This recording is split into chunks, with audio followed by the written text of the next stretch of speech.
سلامونه، وخت مو په خیر. د دې اونۍ غوره خبرونو ته ښه راغلاست. د افغانستان د لومړي جمهور رئیس سردار داود خان د مقبرې ودانیزې چارې 80 سلنه بشپړې شوي دي.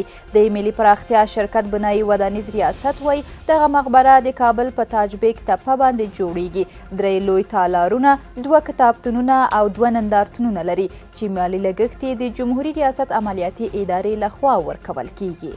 د بګرام هوایي اډې د رادار او مخابرې سیستمونه بیرته فعال شول. د افغانستان د ملکي هوایي چلند اداره وایي دغه سیستمونه له بګرام هوایي اډې د بهرنیو ځواکونو تر وتلو مخکې هم غیر فعال وو. د رادار او مخابرې دغه سیستمونه به د حامد کرزي نړیوال هوایي ډګر د الوتنو د لارښوونې لپاره کارول کیږي.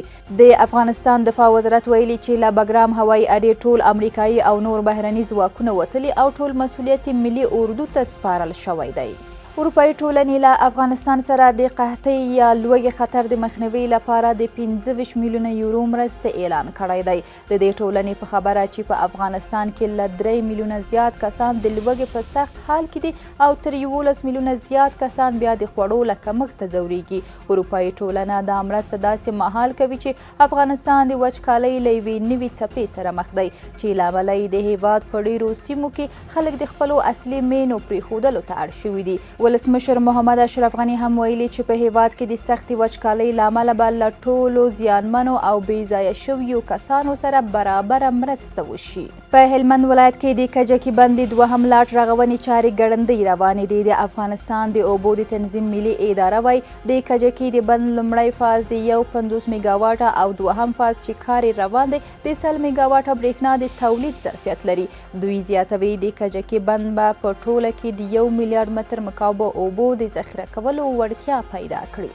د هیواد له هوایي ډګرونو څخه د سوداګریزو توکو په لیږد کې 10 سلنه زیاتوالی راغلی. د ملکي هوایي چلند ادارې ویلي چې د 2021 زیږدیز کال په لومړیو 6 میاشتو کې له 6,000 ټنو ډیر سوداګریز توکي له افغانستان څخه هند، چین، سعودي عربستان، امارات، ترکیه او کویت ته صادر شوي دي. د دغه ادارې د معلوماتو له مخې دا صادرات د تیر کال په پرتله 10 سلنه زیاتوالی ښیي. د هرات په اسلام قلعه ګمرک کې د صادراتي محصولاتو د اسنادو د پروسس یو واحد مرکز پرانیستل شو. د افغانستان د سوداګرۍ او پانګونې خونې ویاند فواد احمدي وایي چې دا مرکز د افغانستان د پراختیایي بودیجې څه د پاسه 10 میلیونه افغانیو په لګښت د هیواد د صادراتي توکو د اسنادو د پروسس لپاره د اسانتیاو د برابرولو په موخه جوړ شوی دی. ښاغلي احمدي وویل چې په هرات ولایت کې د دغه مرکز جوړول د هیواد د محصولاتو د صادراتو د زیاتوالي لپاره لازمي اسانتیاوې برابرولی شي. په زابل کې د اوبو او برېښنا 4 لوی بندونه جوړیږي. د اوبو چارو د تنظیم ملي اداره وایي چې د دې بندونو د جوړېدو تړونونه د ملي پراختیا له شرکت سره لاسلیک شوي دي او 2 میلیارډ افغانۍ لګښت پرې راځي.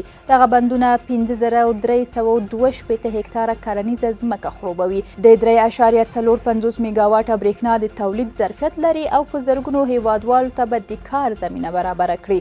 اوس مهال د دې 4 بندونو د سروې چارې روانې دي. د ننګرهار ولایت په فابریکو کې 12,000 کسانو ته د کار زمینه برابره شوې ده. ځایي چارواکي وایي اوس مهال د ننګرهار په مرکز جلال آباد ښار او صنعتي ښارګوټو کې د 200 میلیونو امریکایي ډالرو په پانګونې 350 تولیدي فابریکې فعالیت کوي.